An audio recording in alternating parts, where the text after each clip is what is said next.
Peter Ellenshaw, whose artistic career spanned more than 7 decades, was considered the premier seascape and landscape artist of his generation. He worked with many acclaimed filmmakers including Walt Disney, Stanley Kubrick, Michael Powell and W. Percy Day. He was an Academy Award-winning special effects artist, a motion picture production designer, a concept illustrator and an official Disney legend. Let's have a look at his matte paintings, incredible forced perspective effects, and the history of his career. The year is 1964. The Cold War is at its height. Khrushchev rules the Soviet Union with an iron fist. However, American families bask in a prosperity the country has never known before. It means ever-increasing leisure time, and that time is usually filled with entertainment created by a single man whose influence would forever impact our cultural landscape. Walt Disney, the king of animation, the creator of Mickey Mouse and the inventor of Disneyland, is about to achieve another triumph, the release of Mary Poppins. The crowds lining Hollywood Boulevard are eagerly awaiting the stars of the new film. From this night forward, the movie will be seen by millions around the world, creating a huge hit for the studio.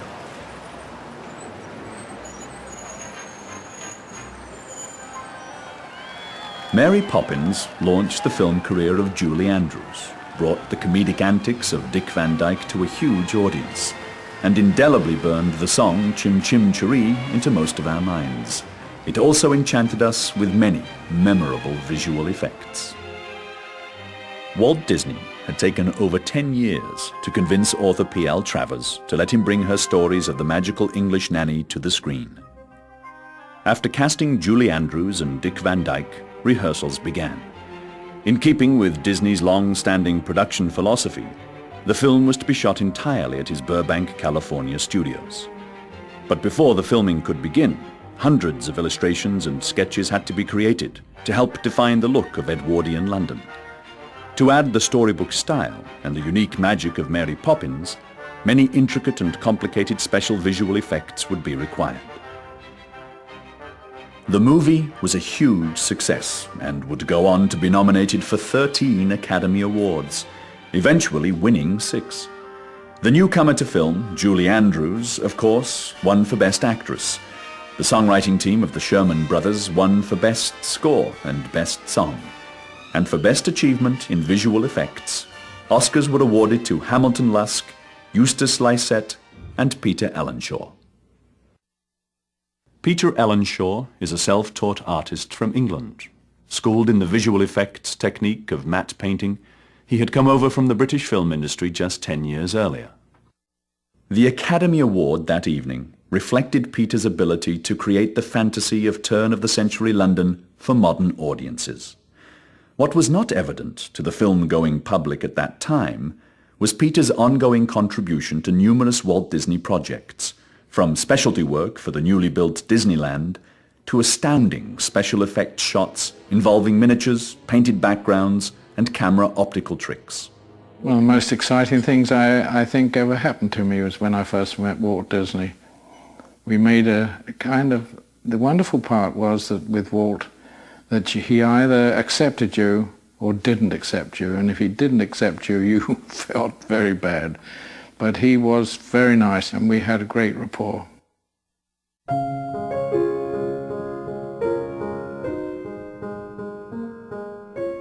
Born in London just as World War I was breaking out. The beginning of the new century was about to see the end of empires and harsh times for all of England.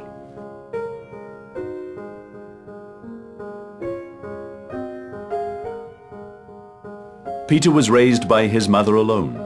The youngest of 3 children, the family struggled to make ends meet. It goes back a long way. Up to then, my life had been quite different. I had only gone to school till I was 14, and because I hadn't been a very good scholar, I had to go out to work in a garage, and not knowing anything about garages, I was just put in as a person who greased the cars. Now, we didn't have the grease machinery that they do now. You had to do it by lying on the floor and pumping a little thing about this size, pushing it on all the grease sniffles. I hated that work. I hated it. And I thought, my God, I used to lie on the floor and think, when is this going to end? I'm not going to go through life like this. A man came to the area who'd worked in films in France. And I was told about this. I thought, gosh, I'm going to go and see him, see if I can't get a job. During the time I was in the garage work, I had been working at night, drawing and painting and learning to paint. For some reason I cannot tell, but I had become quite proficient at drawing. So when this man came round who had worked in France in films and special effects, when I went to see him, he said, "Well, what do you want?" I said, "Well, I'd like you to tell me some about film business, if maybe I could get a job." "Well, what can you do?" I said, "Well, I can draw and maybe you could help me." He took me on as his assistant. This is the most remarkable thing. Walter Percy Day had been trained at London's prestigious Royal Academy as a portrait painter. Day emigrated to France, where he lived and worked for many years, creating visual effects on dozens of French productions. Here, on Abel Gance's Napoleon, Day created not only effects, but did some acting as well. Having hit hard times, he returned to England, settling in the village of Iver, coincidentally across the street from a young Peter Ellenshaw. And he took me on as his assistant, probably 5 shillings a week, which is absolutely, he couldn't afford anything. He was not earning very much money anyway at that time. But bless him, he was the man that saved me. So he said, "You better study perspective when you go home." God, whoever looked at a book on perspective and you've never been to really serious school, it was very tricky. But he was a good taskmaster. I worked from dawn to dusk, every day of the week.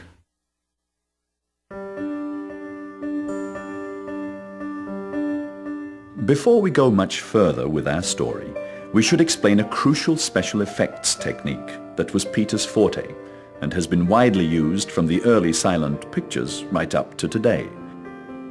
The technique, which is called matte painting, consists of hanging a sheet of glass between the camera and the set. An artist well schooled in perspective can then paint buildings into the frame, add a town on the Mississippi, or add on to the sets in a Roman epic. Let's imagine, first of all, the simplest form of a matte shot, and that is if one puts a glass in front of the camera far enough away so that it can be in focus as well as the background. To illustrate this, let's say the producer needs a shot of a castle for a new King Arthur picture. The company has found a little villa to shoot, but it's not big enough. They need a really large-scale castle. So the matte artist comes to the set and carefully paints a castle on a sheet of glass just in front of the camera, matching in perspective the actual villa. And voila! The camera records a huge castle where only a villa stands. With a so-called matte shot, the painting covers only part of the image, fooling the eye. The rest of the screen will have actors playing their roles.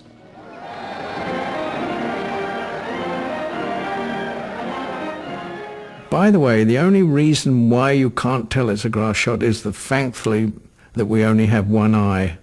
The camera can't tell when it's looking through its little lens how far away anything is unless you move the camera. Now, you don't move the camera when you're shooting at a glass shot, unless you're on a nodal head. We won't go into that. Another method of adding a painting to a shot is, rather than painting the castle onto a glass on the set, merely paint or put a black mask in front of the camera. This allows the artist to complete the painting and put the shot together in its entirety back in the studio. You put a mask up when you're shooting this original scene to hide the part that you want to paint in later.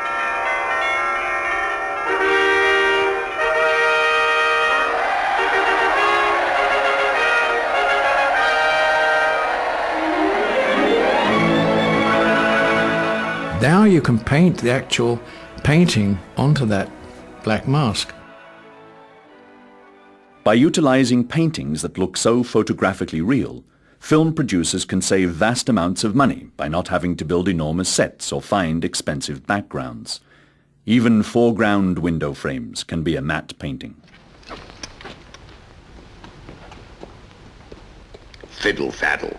That's the general epidemic as far as she's concerned. An elaborate French chateau is merely paint applied with a master craftsman's touch.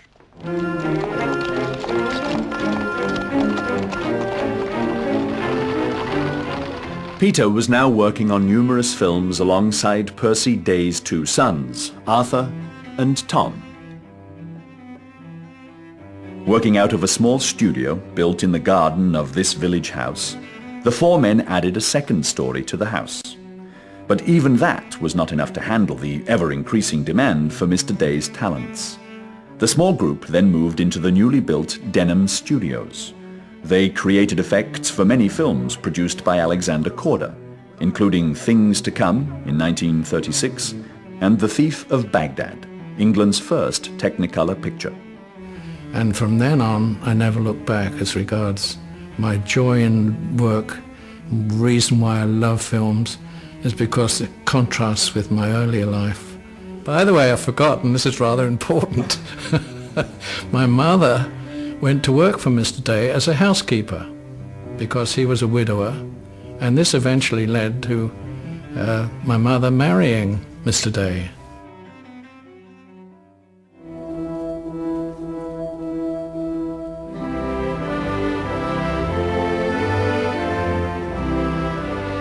But the idyllic life of working in what was now the family business was soon threatened as war clouds gathered over Europe. The film industry fled to America as Britain prepared for the Nazi Blitz. Peter knew that he would soon be called to duty. So after obtaining his civilian pilot's license, he was accepted into the Royal Air Force and in 1940 sent with a group of fellow English cadets to a sympathetic but neutral America for instruction at the Southern Aviation School in South Carolina. There, at this flight school, Peter began the rigorous training that he hoped would be the path to becoming a full-fledged RAF fighter pilot. But Peter fell ill and was transferred to a US Army hospital in Georgia. The delay in his training proved another turning point in the young flyer's life, when he met and fell in love with an Army nurse from Pennsylvania. A whirlwind romance of only 3 months while Peter recuperated seemed likely to come to an end when the flying cadet got his orders to rejoin his unit, possibly never to see Bobby Palmer again. With only 1 day left before being shipped out, Peter asked the young nurse to be his bride. She demurred, saying there was no way Peter could find a church and minister in less than 24 hours. Peter was up to the challenge, and they married at All Saints Episcopal Church in Atlanta, Georgia, on Monday, June 1st, 1942. Then posted to Canada as an instructor, the new couple remained there until war's end. Peter returned to England. His wife Bobby and their new son followed. When I came back from the war, I was found to be superfluous. And actually it was my fault because I was now a fighter pilot kind of thing. Even though I'd never been a fighter pilot, I'd been a flying instructor. But I felt that rather I needn't be bossed around quite so much as Pop Day wanted to. I called him Pop Day in those days. So I found another job and he was pleased because this wasn't working out between us. And I went to work for MGM.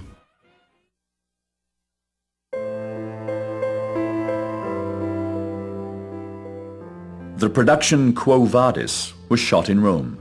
It was Peter's first film on his own. Now, Quo Vadis was quite a big film, and I'd been asked if I would do the matte shots.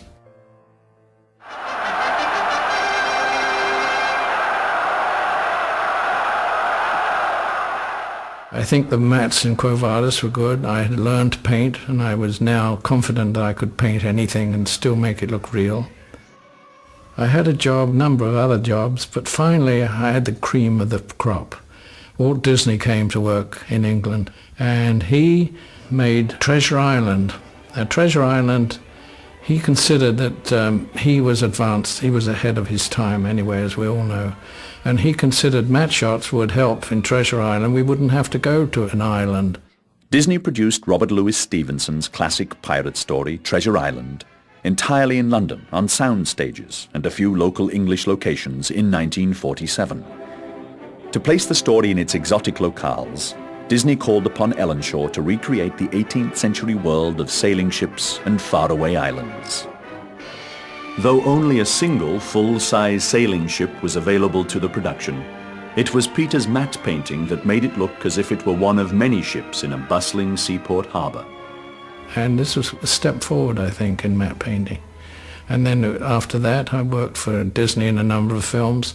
The success of Treasure Island led the Disney studios to shoot two more British costume dramas, The Story of Robin Hood and The Sword and the Rose.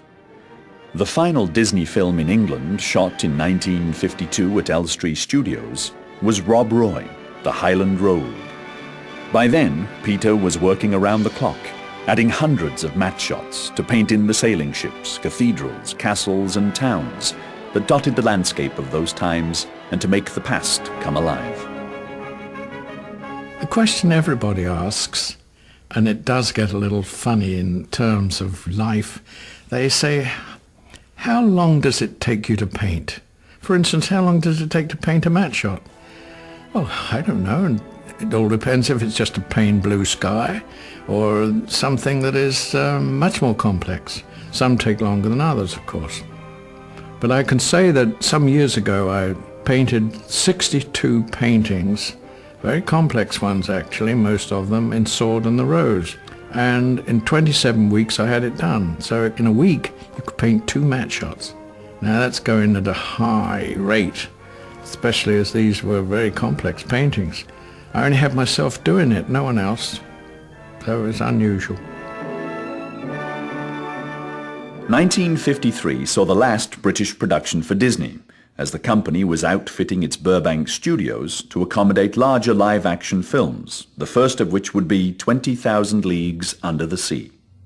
Peter Ellenshaw, the now accomplished matte artist, was to leave his native England with wife and young son Harrison on the thin hope of finding work at the studio. And as luck would have it, Ellenshaw, to his great surprise, would discover he would work on and contribute to 20,000 Leagues Under the Sea in ways he never expected.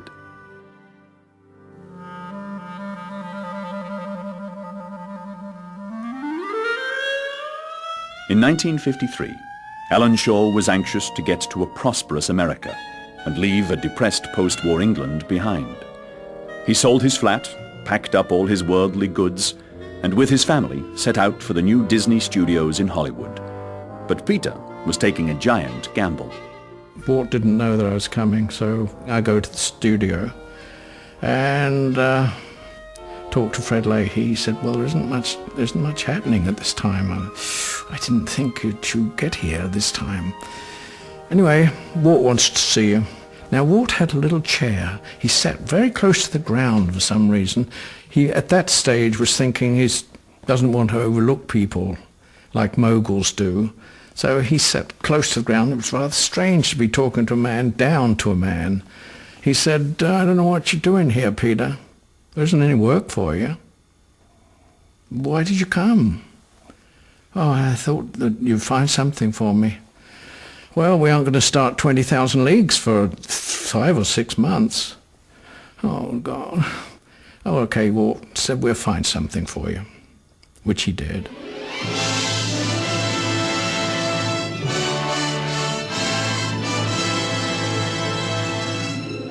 Walt Disney had long been fascinated by the Jules Verne classic novel 20,000 Leagues Under the Sea, and, as he had done with Snow White, Bambi and Pinocchio, he hoped to make it into an animated feature.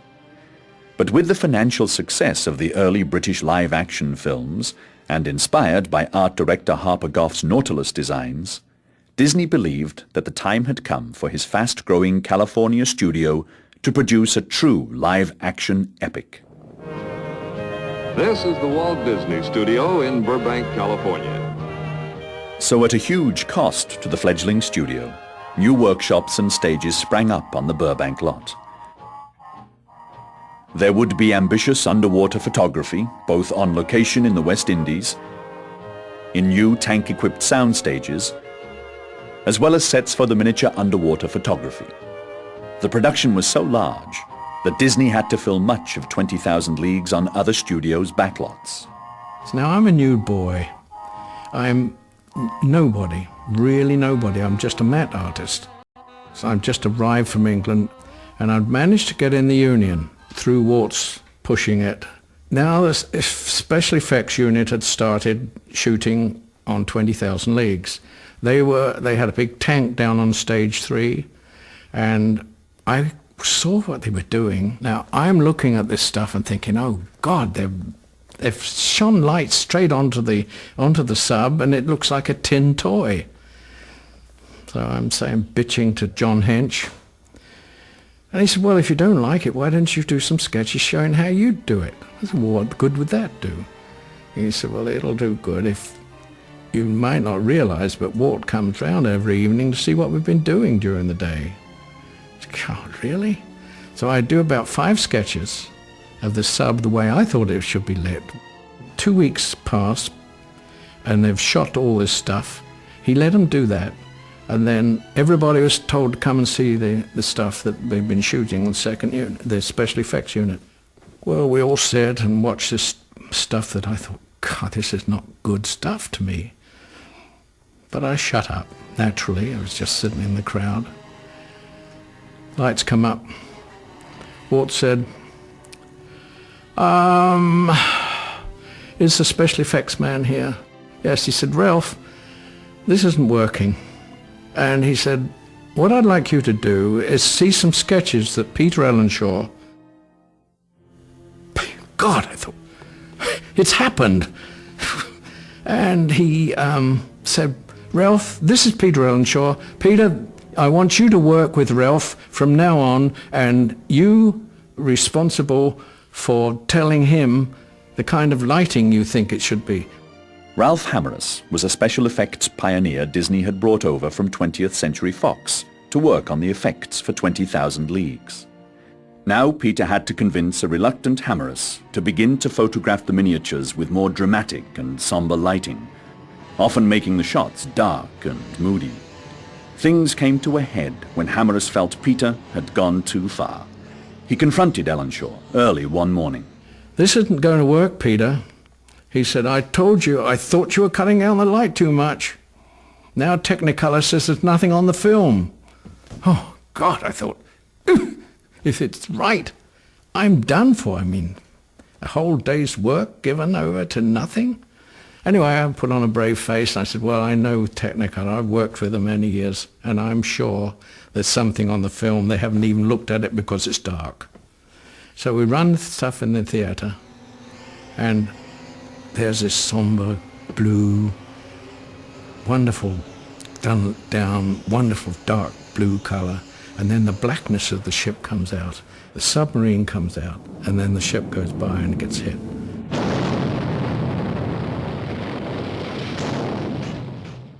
And it turned out to be wonderful.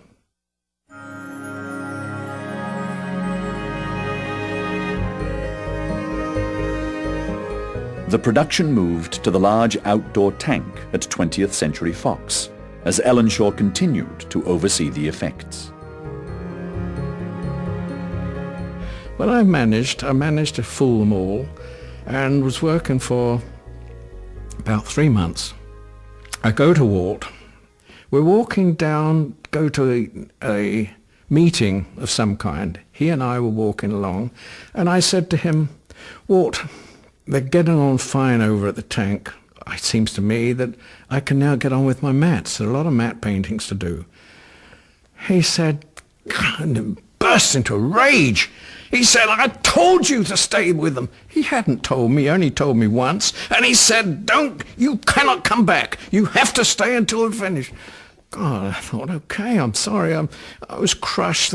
My hero had suddenly got mad at me. When he gets mad at you, Walt gets mad, you crush.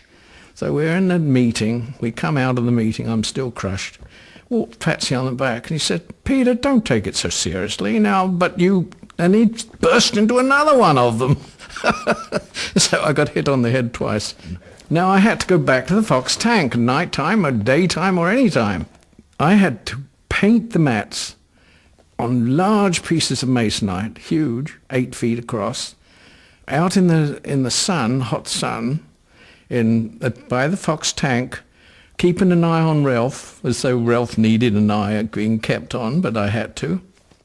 Walt Disney continued to personally demonstrate great faith in Peter Ellenshaw and recognized his value to the film by entrusting a key scene in 20,000 Leagues to Peter's vision. Comes a time when I have to shoot the Quarry scene of the prisoners loading the nitrate ship.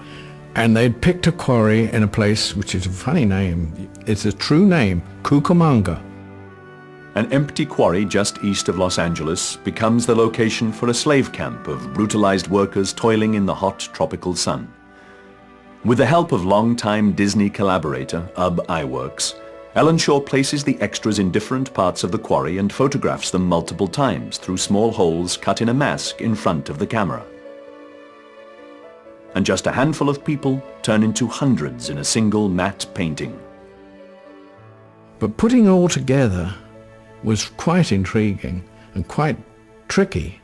To ask to be doing that was very daring on my part. I wouldn't dare do it now. I was young then. Anyway, it worked out. But I thought it had been abolished. Nothing is abolished that turns a profit to that hated nation. You'll see better what I mean through this.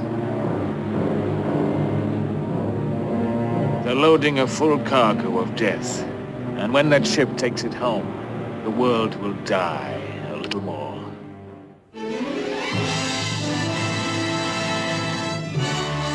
For the final effects shot in 20,000 Leagues, Peter had to find a way to show the explosion and destruction of the island of Vulcania against a sky backing on a scale large enough to be spectacular and believable.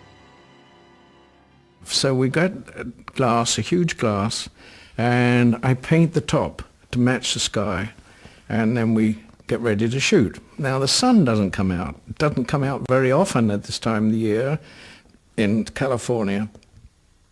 So we waited all day, and I said, well, we'll shoot it tomorrow. The explosive expert said, you can't leave it in the water, it won't be any good tomorrow. All right, we'll have it a test. We'll have a test, blow it up, and got it all fixed. The thing went off. Poof, looked great, except, of course, it wasn't in the bright sun. Anyway, take it over next morning and run it. Walt always came in to see the rushes.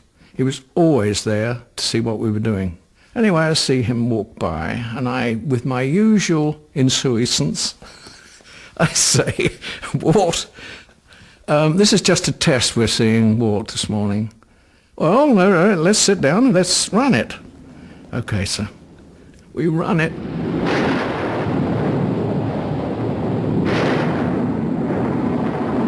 It turns out to be perfect. It's the one you see in the film.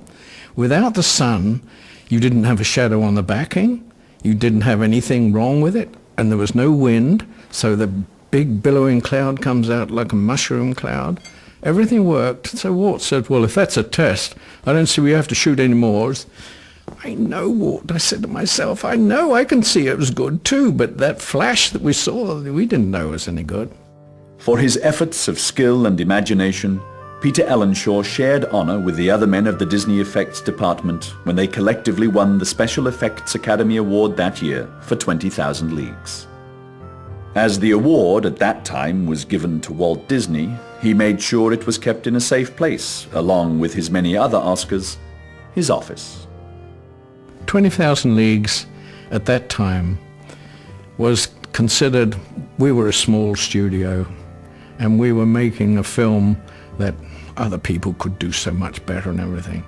He had made the story work, and he made it into a dramatic film that is still remembered as an icon of that period. And I enjoyed working. I was an honor to be with him on that.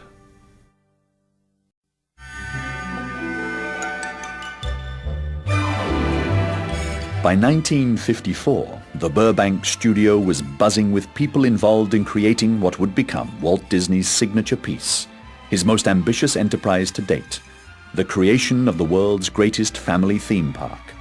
Ellenshaw was quickly enlisted for a key assignment.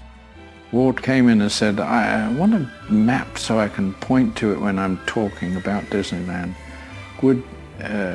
I want you to paint a picture of the whole of Disneyland, what it's going to look like, as though it's from the air.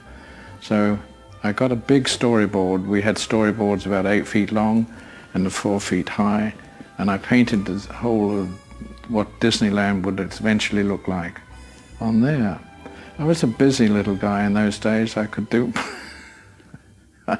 I don't like the most, but I was very sharp. I'd been taught how to paint, and I knew how to paint. I paint my head off. Now we want you to share with us our latest and greatest dream. That's it, right here. Disneyland, seen from about 2,000 feet in the air and 10 months away.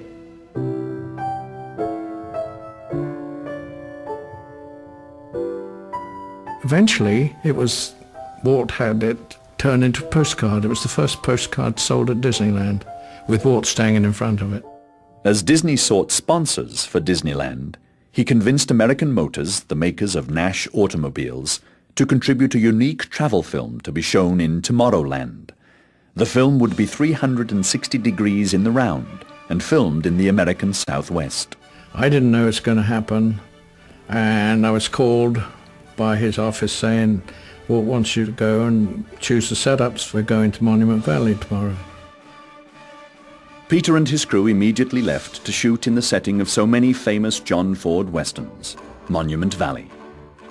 UB Iwerks had designed and built an 11 16mm camera rig which was mounted on top of a Nash Rambler station wagon for this first Disneyland Circle Vision film, in deference to the sponsor called Sir Car Rama. And the technical complexities of making all 11 cameras run in unison weren't the only challenge facing the filmmakers. The elements themselves often proved to be just as challenging, causing even the director himself to have to add a helping hand. We were going down a long stretch to the valley when a windstorm came up, and a dust storm made it impossible to even dream of using the camera. They were kept covered. We retreated and went to Las Vegas the first time. And in Las Vegas I thought, gee, this would be a great place to shoot. We could shoot all the lights there, and we'd get a good exposure on that, even though the film was slower than those days. Las Vegas provided another opportunity for the Circa-Rama crew. With the help of his friend John Hench, Peter was able to make arrangements to film the pool of the Desert Inn Resort and Casino. Certainly a very different and somewhat unique location for the family-oriented Disneyland. Then it was on to more natural locales, where the giant camera rig was taken up to film the red rocks of Sedona, all with an artist and his wife in the foreground, painting the magnificent scene all around him. Another sequence took the viewer to the sailboats and sun of Balboa Bay. Circa-Rama opened with Disneyland on July 17th, 1955. And all I had to do was go over there and say, yeah, let's shoot this bit and shoot that bit, and I got the credit.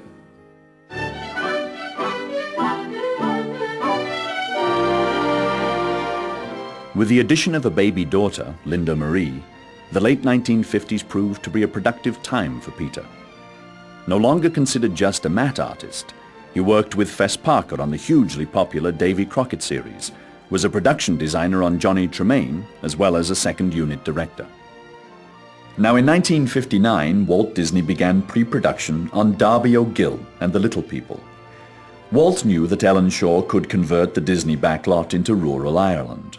For his efforts, Peter would receive 2 credits on the picture, one for art styling and another for special photographic effects. The photographic effects would be achieved through set design and stage lighting, as well as some ingenious uses of the camera lens. Ellenshaw, along with Eustace Lycett, the Disney optical genius, created special effects the like of which no film-going audience had seen before. One of the nice things about Walt Disney was that he had great confidence in you once he got enough, if you could prove that you were worthy of it. And on this film, we did prove that we were worthy of it, I think, because on that basis, he did not want us to go to Ireland. He said, we can do this on the back lot. We've got Peter. Oh, thanks. Yeah, well, it was wonderful to have him say this. So we did it on the back lot. What I did was a lot of sketches to show, and that's why I got another credit. We got it all organized before we started the film. We knew exactly what we wanted to do, and we did it. As the character of Darby enters the realm of the leprechauns, complicated split-scale effects were accomplished as in camera shots. No post-production compositing was used for any of the sequences in the film.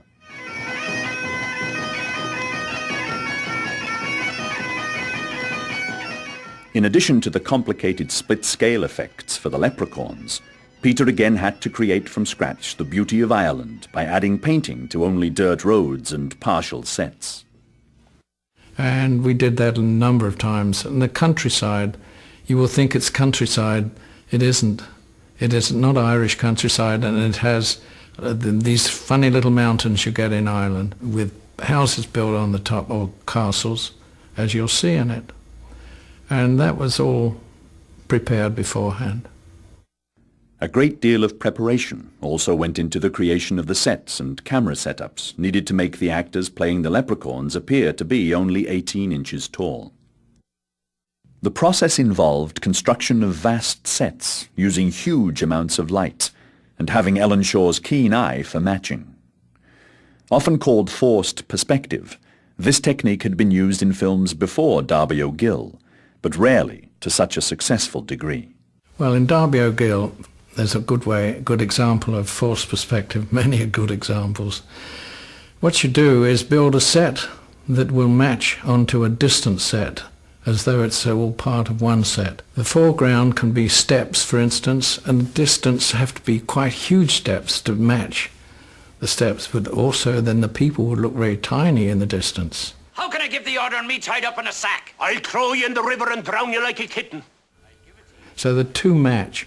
If you have an eye for matching, and then I had to get on the set, look through the camera and make sure the set all went together, the distant set and the foreground set, before we put the characters. Then we have Darby in the foreground and the little man sitting on the steps in the distance, and they're discussing something or other in the script. Now the night was dark, and the mountain was covered with mist, and the moon was no bigger than the light from a wee penny candle. But it didn't hide him from me. For there he stood with an angry little gap on him. The king was supposed to be a quarter the size of Darby. What I mean is that the camera is in one spot. Then you have Darby, and from Darby you have the little king 4 times the distance of Darby is from the camera. So when you do that, you have to have it exactly right. Otherwise the king occasionally looks like this size and then suddenly becomes small. All right then. Wish your wishes and be done with it. I've work to do at home. Don't rush me. Darby was played by Albert Sharp, and he was one of the Dublin players, as I understand it, as those of the little king, and a number of other players in that film. But the difficulty for them was to pretend to be looking at each other when they obviously were one so far away and the other one closer to you. They couldn't be really looking at each other. So we'd find what we called a station point where they should be looking. So that was marked not on so that you could see it, was out of vision of each player, but they'd know where to look. So when they talk to each other, they look at each other. They both were so impressive. I always think of Darby because he was so great. Albert Sharp also had to contribute to a number of illusions himself, but perhaps the most impressive of all the shots is Darby walking through the leprechauns as he approaches the little king. Walking on a platform, reflected by a mirror into the cavern, the texture and colours had to match perfectly to make the effect seamless. And I was responsible for the join, and so it was a nightmare for me. But looking back on it, no, couldn't have been a nightmare. It was fun. Sure, it was fun. And we got it. Well, Darby O'Gill, 'tis pleased and delighted I am to see you again. Thank you, sir. It's a grand place you got here. Ah, that's well enough. The illusion of the small leprechauns was done so perfectly that it fooled even the most discriminating viewers. In fact, the effects looked so real that the film did not even receive an Oscar nomination for visual effects that year. It was a complex film, and it's amazing how it came off. Because I moved away from the perspective of the shots that we did in perspective, but looking back at it, they're flawless. If you like to look at the film, you won't see the join on them. And I think we did a wonderful job, and I was helped by great people at Disney Studios because he only hired the best. It was fun working on it, even though it's so difficult. Michael. What do you want? It's remarkable, actually. I don't know how the hell we did it.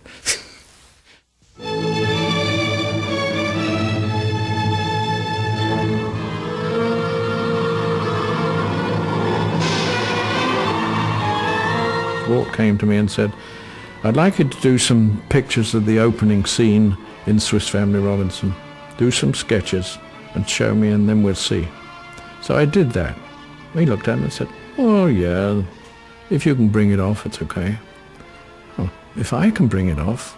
Yes, I want you to go to England, and you only have 2 weeks because you have to get to Tobago right away. They found an old boat, a ship. They re-rigged it so it looked like it had been in a terrible storm. We set it up in the tank. I knew that we'd have to have tremendous wind, so we had, I think, 7 Spitfire engines on the end of the tank. You couldn't stand up in it. It was tremendous wind, which was great. But as we were shooting, I noticed the backing looked just so, it was just painted black. So I decided, when we saw the rushes of the first day test, that's not going to be any good. Let's put up some smoke pots. Put up smoke pots that cover all the backing so that you can't see the backing at all, and it's alive. We got this shot of this ship hitting the rock. Oh, it worked wonderfully. So we shot 2 or 3 scenes of that. Then it occurred to me, this is going so well with these machines blowing the water so fine spray.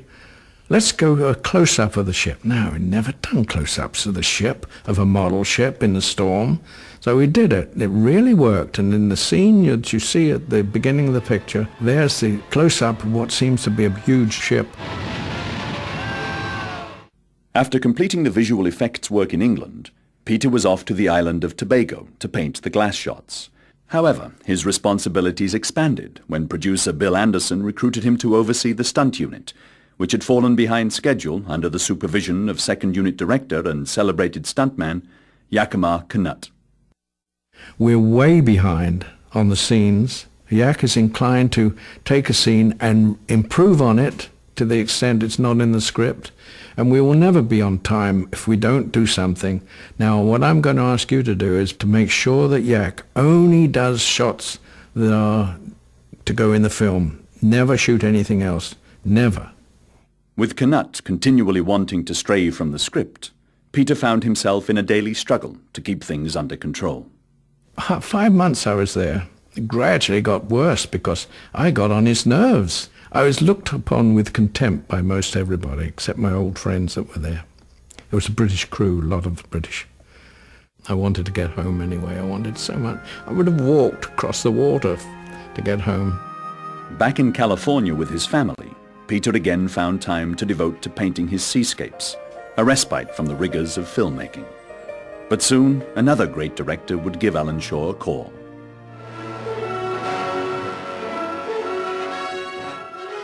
The director was Stanley Kubrick, and he needed an establishing shot for his epic film, Spartacus. This was to be the only matte painting Peter was to ever do for Kubrick, but it remains one of his best. The picture you're looking at now was a painting I did for Spartacus, Stanley Kubrick's picture.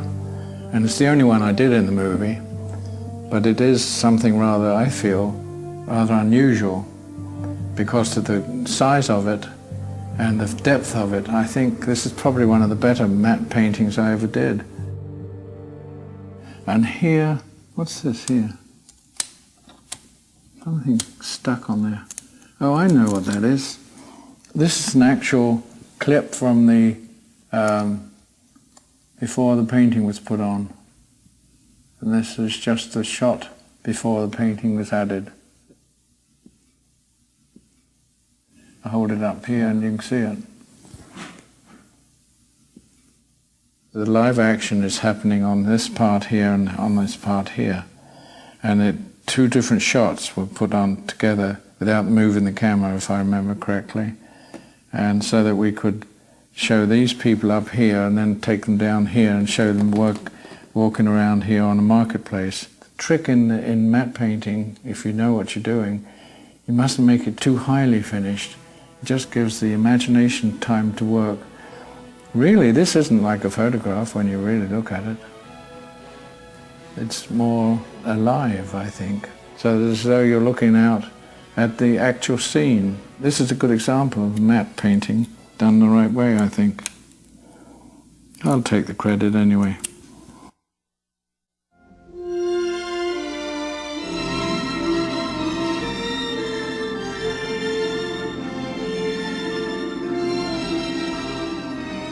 Walt liked Mary Poppins, the idea, and it took a couple of years before he came up with a story that really tied the Mary Poppins stories together into film. And it was Walt that he was involved with every story meeting on that picture. It was a delight to be in. When we were working on the storyboards, Don DeGrotti, who was the great story man, he would come up with some ideas, for instance, when they were walking along rooftops. And he said, do you think we could do an effect of climbing smoke? And showed me a sketch of it. And I said, oh, no problem. Thinking that we'll solve it later, we'll do it with some magic. It turned out to be one heck of a job to make smoke so that you can get steps and walking up into the top of the cathedral.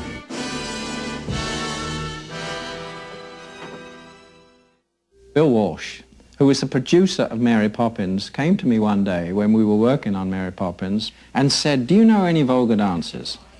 I said, sure I do. I remember one, but it was a song about Knees Up Mother Brown. So I took this song and said, maybe this will work. I did the dance for them. Bill Walsh was so intrigued, he said, I'll get Walt along. I thought, oh God, I've got to do it in front of Walt. So, okay, Walt came, sat down, all right, what are you going to do? I said, well, this is dance that I learned in England, Walt, and it was a kind of cool audience. So it's called Knees Up Mother, and you link arms and you dance across the room, singing this song. So I did it, and Walt looked at me and said, can I do that? I said, sure. So I linked his arm one side, and Don DeGrotti linked the other arm, and we danced across the floor singing Knees Up Mother Brown.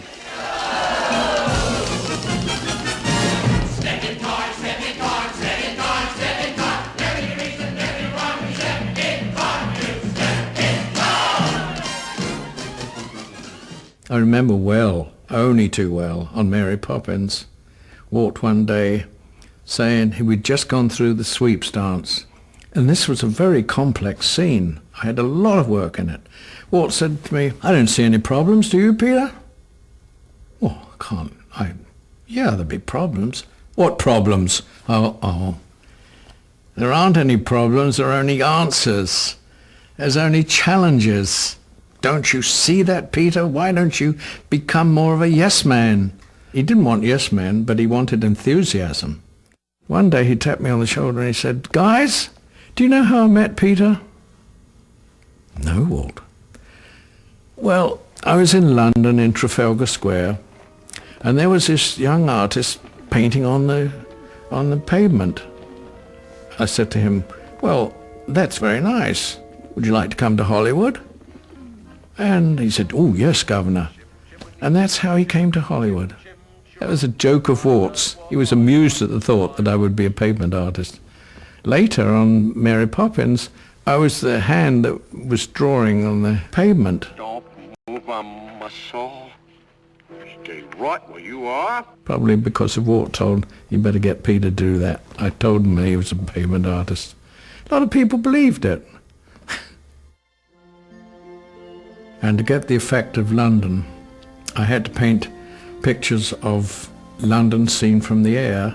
They were painted in a kind of fantasy way, fantasy world. They weren't actual photographs of London, which would have been very phony looking. There were also matte paintings, for instance, of when we looked up at the house where the Admiral was. Well, this was an actual shot, straight shot of Dick Van Dyke. Then I painted on a large piece of glass all the way up the building until we get to Admiral Boone's set. And then what I did was move up, the camera up, or let the picture go down, so that it appears that we're panning up to Admiral Boone, both shots being on that same glass. Peter's responsibilities were immense on Mary Poppins. Here, to place Mr. Banks in the parks of Edwardian London, all you need is a wet soundstage floor and an artist with a very creative imagination. Then I just shot Mr. Banks going different ways, coming round, coming down steps, etc. Everything else was painted. Everything else was painted on that stage. It wasn't painted on the stage, it was painted in a matte shot later, as I explained earlier.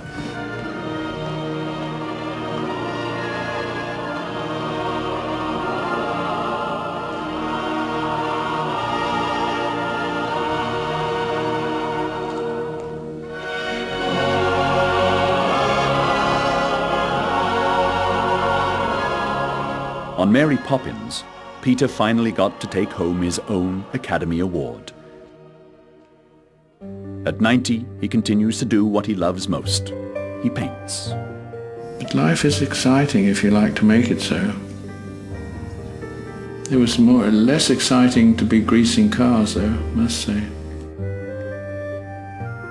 It was, for me, always wonderful. I loved the film business.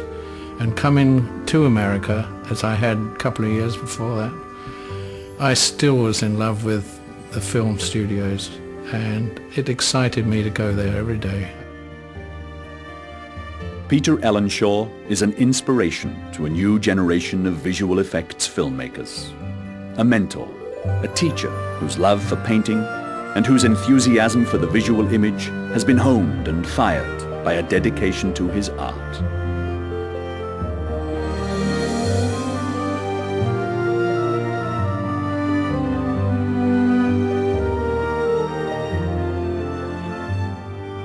If art is life, then Peter Ellenshaw's unique and special talents have brought life to the films that have touched us all.